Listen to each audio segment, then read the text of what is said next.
अंगूठी को देखते हुए संजना को एहसास ही नहीं हुआ कि उसने कब वो अंगूठी अपने उंगली में पहन ली।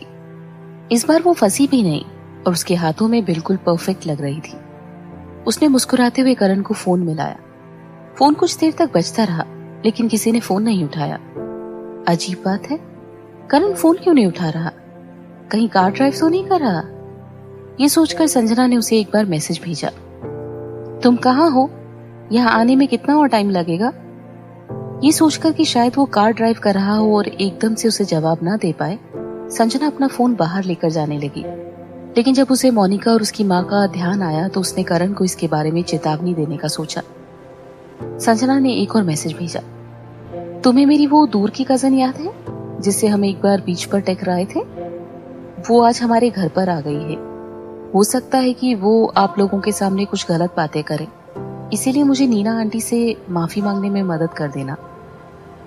इस मैसेज का भी कोई जवाब नहीं आया। संजना थोड़ी कंफ्यूज हो गई। थोड़ी देर सोचने के बाद उसने करण को एक बार और फोन करने का सोचा, लेकिन उसे ये जानकर आश्चर्य हुआ कि उसने फोन ऑफ कर दिया था। ये क्या हो रहा है? ऐसा नहीं था कि करण उसके मैसेज का जवाब नहीं देना चाहता था, लेकिन जैसे ही उसका फोन बजा, नीना ग्रोवर ने उसके हाथों से फोन छीन लिया और अपने कपड़ों में छिपा लिया। करण ने कहा, मम्मी बस अब ये ड्रामा बंद करो, मुझे मेरा फोन दो। नीना ग्रोवर बिल्कुल बच्चों की तरह जिद करके बैठी थी। उन्होंने फोन देने से साफ मना कर दिया और उसका फोन भी ऑफ कर दिया। करण को अब गुस्सा आने लगा था और उसने अपनी माँ को गुस्से में घूरते हुए कहा, माँ। नीना ग्रोवर अपने बेटे को इतना गुस्सा में देखकर डर गई। फिर उन्होंने सोचा कि वो कुछ गलत नहीं कर रही है। एक माँ होने के नाते वो उस लड़की को कैसे पसंद करे जिसने उसके बेटे का दिल तोड़ा था? फिर ये उनसे गुस्सा क्यों हो रहा है? ये सोचकर उन्हें बहुत दुख हुआ और उन्होंने उदास होकर पूछा, क्यों? अब तुम्हारी बीवी आ गई है, इसीलिए अब तुम अपनी माँ पर गुस्सा करोगे? मैं बस तुम्हें एक फोन उठाने से मना कर रही हूँ और तुम्हें इतना गुस्सा आ गया? मैं तुम्हारे पापा को बोलूंगी कि तुम मुझे परेशान कर रहे थे और उनसे तुम्हारी पिटाई करवाऊंगी। करण उनको देखकर हैरान हो गया। अपनी माँ को इतना रोते देख उसे समझ नहीं आ रहा था कि वो उन्हें कैसे समझाए। वो बहुत सीधी और भोली थी, लेकिन इस वक्त उन्हें गलतफहमी हो रही थी। करण ने कहा, ठीक है, आप आराम करो, हम किसी और दिन बात करेंगे। जब आप शांत हो जाओगी तो मैं आपसे बात करूंगा। इतना कहकर करण जाने के लिए उठकर खड़ा हुआ। नीना ग्रोवर ने तुरंत उसका हाथ पकड़ लिया और बोली, तुम कहाँ जा रहे हो? उनकी आंखों से लगातार आंसू बह रहे थे। करण ने कहा, आपकी तबीयत खराब होने की वजह से आज दोनों परिवार मिल नहीं सकते, तो फिर हमें उनसे बात करके कोई और दिन तय करना होगा। हम उन्हें ऐसे इंतजार नहीं करवा सकते। जाहिर है मुझे उनके यहाँ जाकर उन्हें ये सब समझाना पड़ेगा। नीना ने उनकी शादी तोड़ने के बारे में तो सोचा ही नहीं था, बस वो इस वक्त उन लोगों से मिलना नहीं चाहती थी। उन्होंने अपने दिल पर हाथ रखकर दर्द भरी आवाज में कहा, मेरी तबीयत इतनी खराब है जैसे मैं मरने वाली हूँ। उनको एक नजर में देखते ही कोई भी कह सकता था कि वो नाटक कर रही हैं। करण ने कुछ नहीं कहा। वक्त बीतता गया। ना करण ने मैसेज का जवाब दिया और ना ही उसे कोई कॉल आया। संजना काफी देर से इंतजार कर रही थी। दोपहर के 12 बज चुके थे और अभी तक करण और उसकी माँ का कोई पता नहीं था।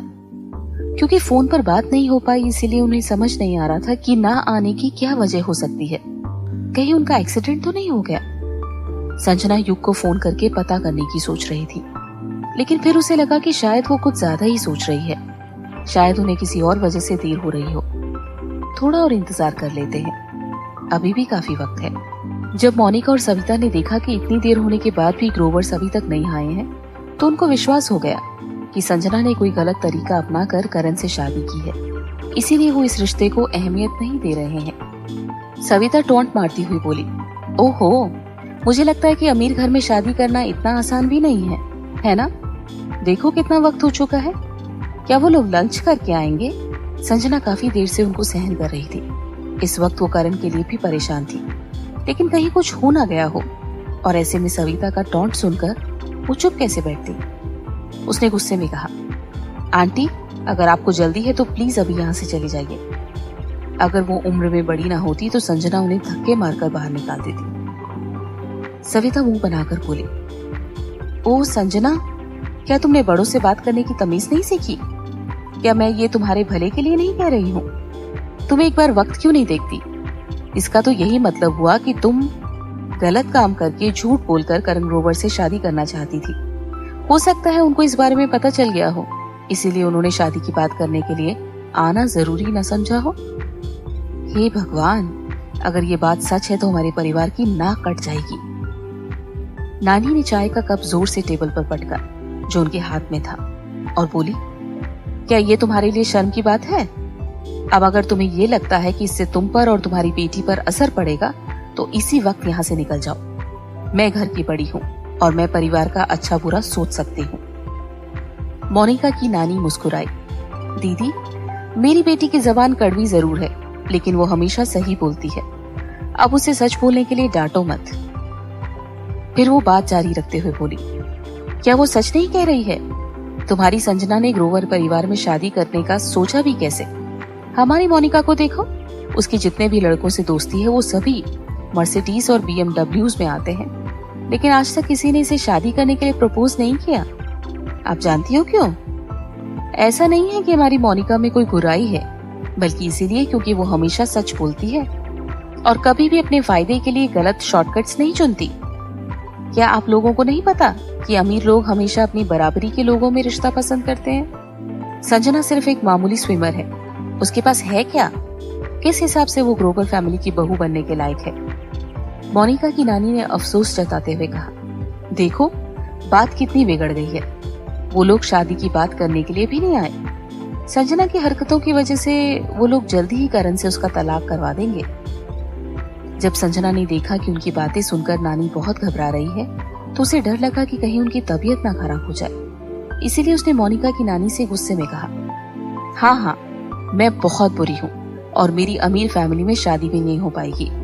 बस खुश, अब जाओ यहाँ से।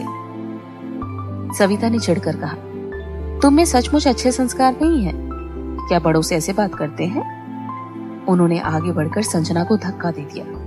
संजना नानी के पास खड़ी थी और उसे धक्का लगते ही नानी भी लड़खड़ा गई। नानी जमीन पर गिरने ही वाली थी कि संजना ने उन्हें संभाल लिया। उसने घबरा कर पूछा, नानी आप ठीक है ना? आपको कहीं चोट तो नहीं आई? अर्पिता और शारदा भी नानी को घेर कर खड़े हो गए। उनको भी बहुत चिंता हो रही थी। शारदा ने सविता से कहा, दीदी प्लीज अब और कुछ मत कहो। ठीक है, ये हमारे घर की बात है और आज से आप लोग हमारे घर पे मत आना। लेकिन सविता जैसे संजना की खुशी देख ही नहीं पा रही थी और उसके लिए उसकी जलन भरी भड़ास निकालने का ये अच्छा मौका था। वो चीख कर बोली, मैंने क्या गलत कहा? ये मनहूस हाई स्कूल से हमारे परिवार पर बोझ बनी हुई है और हमारे घर का खा रही है। अब मैं इसे और कुछ नहीं कह सकती क्योंकि इसकी अमीर घर में शादी हो रही है। अर्पिता गुस्से से बोली, आपकी तो बहुत पहले ही शादी हो गई थी, तो फिर आपको इससे क्या मतलब कि संजना हमारा खाए या हमारे साथ रहे? अगर आप चाहती हो कि आपकी उम्र का लिहाज करके कोई आपकी रिस्पेक्ट करे तो आपको भी अपनी रिस्पेक्ट बनाए रखने वाले काम करने चाहिए। मोनिका की नानी अर्पिता से गुस्से में बोली, तब तो तुम्हें मुझसे भी प्रॉब्लम होगी। अर्पिता जोर से बोली, दादी? मोनिका की नानी बोली, मुझे दादी मत कहो। तुम्हारी माँ ने तुम्हें इतना बिगाड़ दिया है कि तुम बड़ों की इज्जत करना ही भूल चुकी हो। सविता गुस्से से चीखी, इसमें झूठ क्या है? हम लोग तो यहाँ सिर्फ मदद करने के लिए आए थे और आप लोग हमारे साथ कैसा बर्ताव कर रहे हो? संजना, क्या तुम्हारी मनहूस हरकतों की वजह से ग्रोवर्स भी तुमसे पीछा छुड़ाना नहीं चाहते? मैं दावे के साथ कह सकती हूँ कि करण ग्रोवर की जिंदगी में सिर्फ तुम अकेली लड़की नहीं हो। अगर तुम उसे खुश नहीं रख सकती तो जब वो बाहर नाजायज संबंध रखे तो फिर घर पर बैठकर रोती रहना। अमीर घर में शादी करके ऐशो आराम के सपने देखना छोड़ दो। तुम्हारी चाल नाकामयाब रही। संजना गला फाड़ कर चिल्लाई, सब चुप हो जाओ। जाहिर था कि नानी की तबीयत और भी खराब हो चुकी थी। संजना गुस्से से बोली, हाँ, मैं अपनी आंटी और नानी के साथ रहती हूँ और उनका खाती भी हूँ। अगर मेरी आंटी ने मुझे पालने की जिम्मेदारी ली है तो इससे आपको क्या मतलब? मैं किससे शादी करती हूँ या मेरी शादी के बाद मैं खुश रहूंगी या नहीं, इससे आप लोगों को क्या मतलब है? यहाँ आप लोग मेरे प्रति अपनी जलन दिखाने के लिए आए थे। अगर मैं आप लोगों की बात सुन रही थी, क्योंकि अभी तक मैं कुछ कहना नहीं चाहती थी, लेकिन अब मैं चुप नहीं रहूंगी। आप लोग इसी वक्त मेरे घर से निकल जाओ। इतना कहकर संजना ने दरवाजा खोल दिया। उसने आगे कहा, मैंने ये घर अपनी आंटी और नानी के लिए किराए पर लिया था, इसीलिए ये मेरा घर हुआ। आप लोगों को यहाँ आने की कोई जरूरत नहीं है। Get out now. तीनों को संजना पर बहुत गुस्सा आ रहा था। उन्होंने संजना को घूरा और नानी और शारदा की तरफ देखा। उन्हें लगा था कि शायद वो लोग संजना को रोकेंगे, लेकिन नानी और शारदा ने ऐसा जताया जैसे वो लोग भी यही चाहते थे। गुस्से में होने के बाद भी वो लोग और कुछ नहीं कर सकते थे, इसीलिए वो लोग जलन और गुस्से की आग अपने दिलों में दबाकर वहां से चले गए। नानी की तबीयत बहुत खराब हो रही थी। पहले से ही उनकी हालत ज्यादा अच्छी नहीं थी और डॉक्टर्स ने उन्हें स्ट्रेस लेने से मना किया था। भले ही वो अपनी तकलीफ छिपाने की पूरी कोशिश कर रही थी, लेकिन उनको बहुत पसीना आने लगा था। संजना पूरी तरह घबरा गई। नानी, चलो हॉस्पिटल चलते हैं। उसको डर लग रहा था कि कहीं देर करने से कुछ अनहोनी ना हो जाए। अर्पिता और शारदा ने भी हॉस्पिटल जाने पर जोर दिया, लेकिन नानी जाने के लिए तैयार नहीं थी। उनको लग रहा था कि वो ठीक है और फालतू का खर्चा हो जाएगा, लेकिन तीनों ने उनकी एक ना सुनी और सीधे हॉस्पिटल लेकर गए। उन लोगों को इस बात की चिंता नहीं थी कि पीछे से ग्रोवर्स उनके घर आ गए तो क्या होगा। इस वक्त नानी की तबीयत से ज्यादा और कुछ जरूरी नहीं था। करण चुपचाप चाय पीते हुए अपनी माँ को देख रहा था, जो उसके सामने बैठी हुई थी। करण को घूरते देखकर नीना के पास बात करने के सिवा और कोई चारा नहीं था। वो बोली, ठीक है, अब मुझे ऐसे घूरना बंद करो। दरअसल पहले मैं बहुत खुश थी कि फाइनली तुमने शादी करने का फैसला कर लिया है। जब नीना ग्रोवर ने पास्ट में अपने बेटे को दर्द में देखा था तो उन्हें लगा था कि वो शायद जिंदगी भर इस दर्द से उबर नहीं पाएगा और हो सकता है कि वो कभी शादी ही ना करे। लेकिन जब उन्होंने सुना कि करण शादी करना चाहता है तो उन्हें ये लगा था कि उसे स्विमिंग सिखाने के दौरान संजना से प्यार हो गया होगा। वो पहले से ही संजना को अपनी बहू मान चुकी थी। वैसे तो उनके पास पोता भी था और तीसरे बेटे की शादी भी हो चुकी थी, लेकिन वो जैसी बहू चाहती थी उन्हें नहीं मिली थी। इसीलिए उनके दिल में मनचाही बहू पाने की इच्छा अभी भी बरकरार थी। इसीलिए जब उन्हें पता चला कि वो संजना है जिसने उनके बेटे को धोखा दिया था, तो उनको ऐसा फील हुआ कि संजना ने जैसे उनके साथ विश्वासघात किया हो। इसीलिए वो इस रिश्ते को स्वीकार करने के लिए तैयार नहीं थी। करण ने घड़ी में टाइम देखा और फिर अपनी माँ से कहा, मम्मी, आप कभी अपने वादे से नहीं मुकरती। अगर हम अभी भी चले तो वक्त पर पहुंच सकते हैं और नानी को समझा सकते हैं कि आपकी तबीयत खराब हो गई थी। वो दिल पर नहीं लेंगी। नानी सचमुच बहुत अच्छी है। नानी? सचमुच शादी की बात करने के लिए वो घर के बड़ों से मिलने वाली थी। ऐसे उनके यहाँ ना जाकर वो बिल्कुल अच्छा नहीं करती। वैसे भी उन्होंने करण के मुंह से नानी की काफी तारीफ सुनी थी। एक पल के लिए नीना ग्रोवर मानने ही वाली थी, फिर उन्होंने कुछ सोचकर मना कर दिया और बोली, मैं नहीं जाऊंगी। समझौते की शादी के बारे में क्या बात करनी है? फिर वो करण को गुस्से में लेक्चर देने लगी, तुम दोनों को नानी से भी झूठ नहीं बोलना चाहिए। उनको ये जानकर बहुत बुरा लगेगा कि संजना उनकी खातिर एक लड़के के साथ शादी के नाम पर समझौता कर रही है। वो भी अपनी संजना की खुशी चाहती होंगी ना? करण ने गुस्से से पूछा, समझौते की शादी? आपको कितनी बार बताना पड़ेगा जिससे आपको विश्वास हो जाए? ये कोई समझौता नहीं है। नीना ग्रोवर चुप थी। करण ने आगे कहा, क्या आपको ऐसा लगता है कि आपका बेटा ऐसी शादी कर सकता है? मैं जानता हूँ कि वो अभी छोटी है और हम लोग अभी बच्चे नहीं चाहते, लेकिन आपको पोता या पोती देखने के लिए थोड़ा इंतजार करना पड़ेगा। लेकिन आप एक दिन जरूर उन्हें अपनी गोद में खिलाओगे। नीना ग्रोवर ने पूछा, तो इसका मतलब ये कि तुम दोनों की शादी एक समझौता नहीं है? नीना ग्रोवर को अभी भी यकीन नहीं हो रहा था और वो अभी भी दोनों को साथ में देखना नहीं चाहती थी। इसीलिए वो बोली, लेकिन ये रिश्ता फिर भी ठीक नहीं है। मुझे नहीं लगता कि ये शादी ज्यादा चलेगी। तुम दोनों को एक बार सोच लेना चाहिए। करण ने पूछा, क्यों? नीना ग्रोवर बोली, मैंने युग को फोन करके कंफर्म किया था। संजना तुम्हारी एक्स गर्लफ्रेंड है। तो ये असली वजह है? इस वजह से उसकी माँ उसकी शादी के खिलाफ थी? करण ने धीरे से अपनी आंखें बंद की और बोला, मम्मी, पास्ट को पास्ट में ही रहने दो। इस वक्त मैं एक नई शुरुआत करना चाहता हूँ। नीना ग्रोवर चुप थी। उनको समझ नहीं आ रहा था कि उनको अपने बेटे के दिलदार होने पर खुश होना चाहिए या दुखी। नीना ग्रोवर ने दुखी होकर कहा, पास्ट में मुझे समझ नहीं आता था कि तुम उससे इतना प्यार कैसे कर सकते हो, कि किसी भी हाल में उसे छोड़ने को तैयार नहीं हो। इस बात को 2 साल बीत चुके हैं, लेकिन अब मैं समझ गई हूँ कि तुमको सिर्फ ऐसी ही लड़की पसंद आती है जो बेरहम हो और उसे अपनी गलती का कोई अफसोस ना हो। रोशनी, मुझे पता है कि उसमें कुछ बुराइयां हैं, लेकिन तुम भी जानते हो कि वो तुमसे कितना प्यार करती है और उसने तुम्हें कभी हर्ट नहीं किया। लेकिन इस लड़की का क्या? नीना ग्रोवर जितनी बात करती उनको उतना ही दुख होता। वो आगे बोली, पहले अगर मुझे पता होता कि संजना वही लड़की है तो मैं उसे तुम्हारा स्विमिंग कोच कभी नहीं बनाती और ना ही तुमसे कभी मिलने देती। करण ने बेरुखी से कहा, संजना की तुलना रोशनी से मत करो।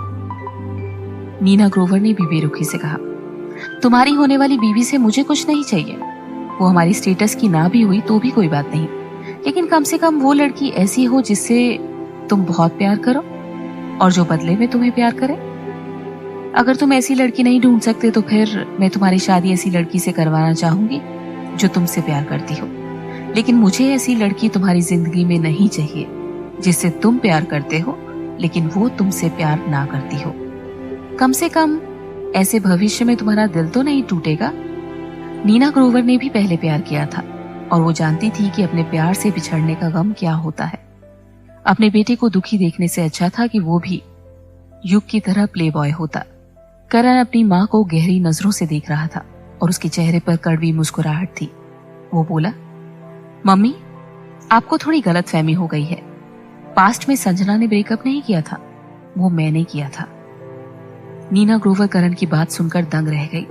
उनको करण की बात पर विश्वास ही नहीं हो रहा था। ऐसा कैसे हो सकता है? उसका बेटा ऐसा नहीं कर सकता जो किसी की भावनाओं के साथ खेल कर उसे छोड़ दे। और इसके अलावा अगर उसने आगे होकर संजना से ब्रेकअप किया था तो फिर वो वापस आने के बाद इतने दर्द में क्यों था? वो सचमुच इतने दर्द में था कि वो जीना भूल गया था। उसने जैसे अपने दिल के चारों तरफ दीवार खड़ी कर ली थी। नीना ग्रोवर ने मना करते हुए कहा, ये नहीं हो सकता। क्या उसने तुम्हें धोखा दिया था जिसकी वजह से तुमने उससे ब्रेकअप कर लिया? करण ने जवाब दिया, नहीं। करण का जवाब सुनकर नीना ग्रोवर गुस्से से बोली, फिर तुमने ब्रेकअप क्यों किया था? करण ने जवाब देने में कोई जल्दी नहीं की। बस उसने अपना हाथ आगे बढ़ाकर नीना ग्रोवर से कहा, मुझे मेरा फोन वापस दो। नीना ग्रोवर बहुत दुखी थी। उनका कोई भी बेटा उन्हें चैन से रहने नहीं देता था और हमेशा वो उनकी चिंता में परेशान रहती थी। उन्होंने कहा, पहले मुझे जवाब दो। काश उनकी एक बेटी भी होती। करण ने बस इतना कहा कि गलती उसकी थी, लेकिन उसने अभी तक उन्हें इसकी वजह नहीं बताई थी।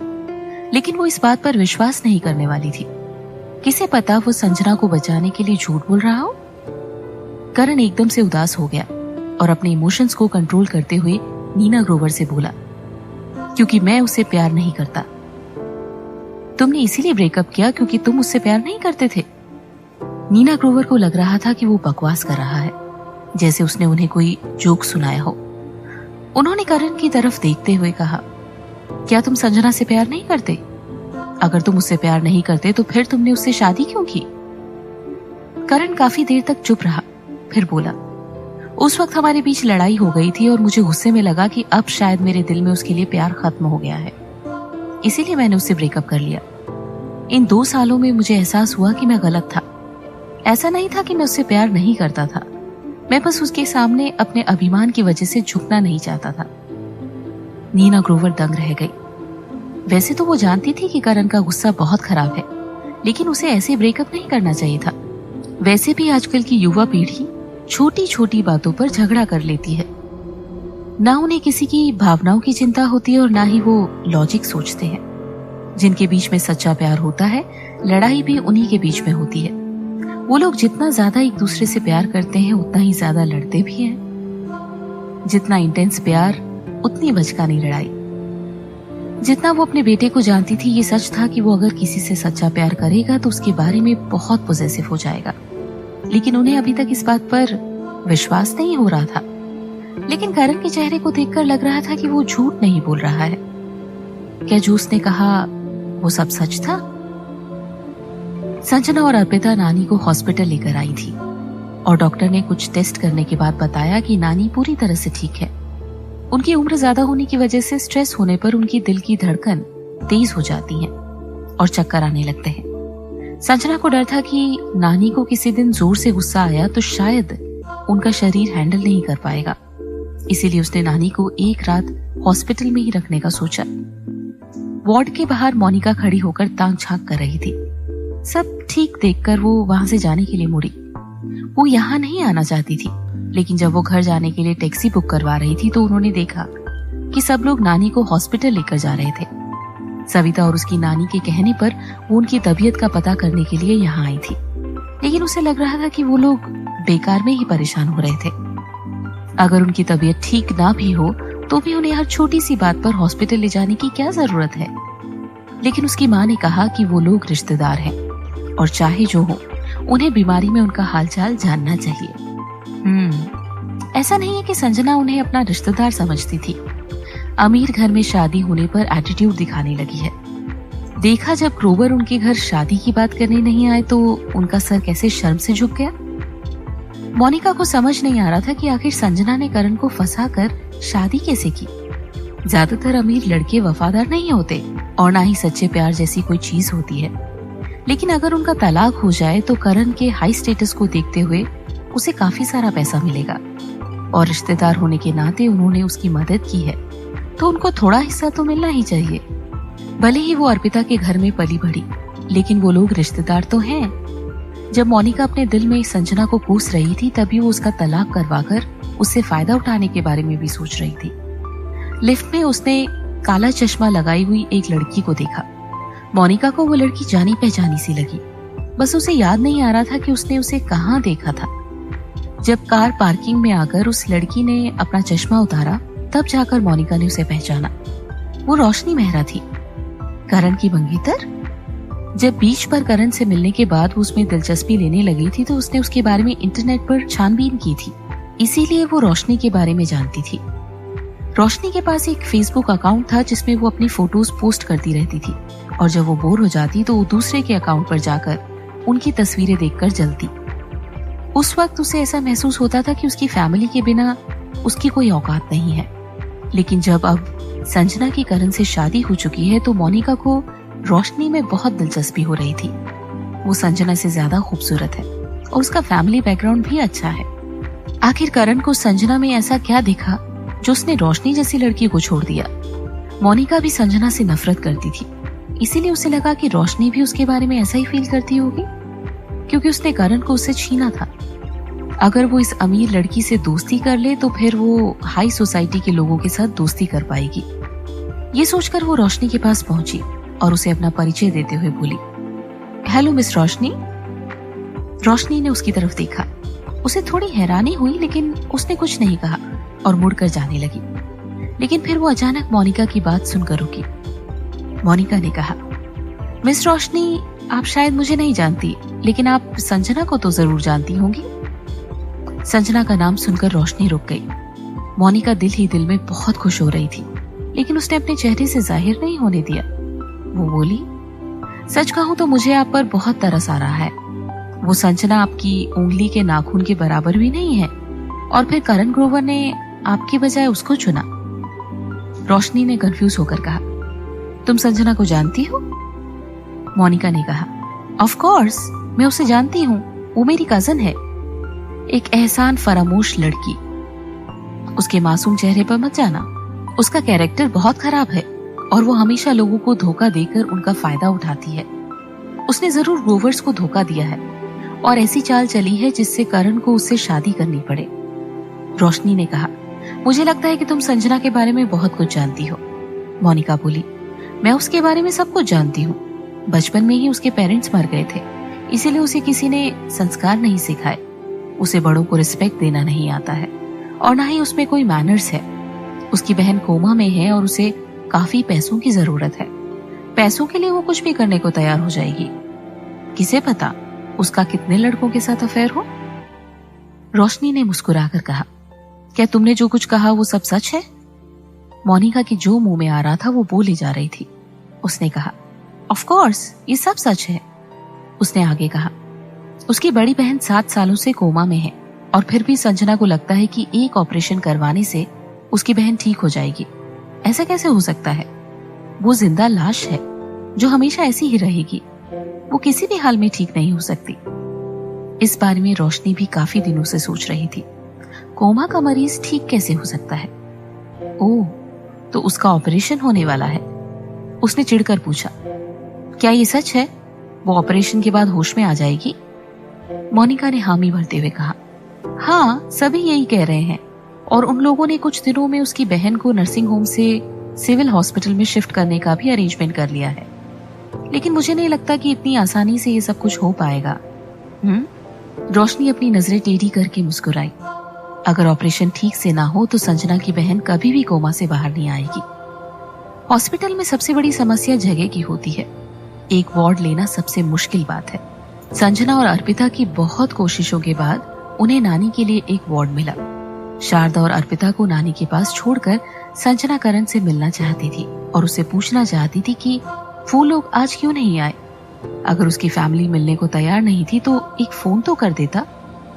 उसने नानी के साथ ऐसा क्यों किया? अचानक उसका फोन बजा। जब संजना ने फोन निकाल कर देखा तो फोन करण का था। अपनी आंखें बंद करके उसने सबसे पहले गहरी सांस ली। इस वक्त उसके दिल में फ्रस्ट्रेशन, दर्द, नाराजगी सभी कुछ था। वो फोन उठाना नहीं चाहती थी, इसीलिए वो फोन को बजते हुए देखती रही। फोन बार बार बज रहा था, यहाँ तक कि टैक्सी ड्राइवर भी पीछे मुड़कर देख रहा था कि वो फोन क्यों नहीं उठा रही है। संजना ने गहरी सांस ली। उसे लगा कि ऐसा बच्चों की तरह बिहेव करने से कुछ नहीं होगा, इसीलिए उसने फोन उठा लिया। इससे पहले कि वो कुछ बोल पाती, करण की आवाज आई, तुम कहाँ हो? संजना ने कंफ्यूज होकर कहा, मैं टैक्सी में हूँ और तुमसे बात करने के लिए घर आ रही हूँ। करण ने सर मसलते हुए कहा, ठीक है, मैं भी घर आता हूँ और आज जो भी हुआ उसके बारे में तुम्हें मिलकर बताऊंगा। संजना ने ओके कहकर फोन रख दिया।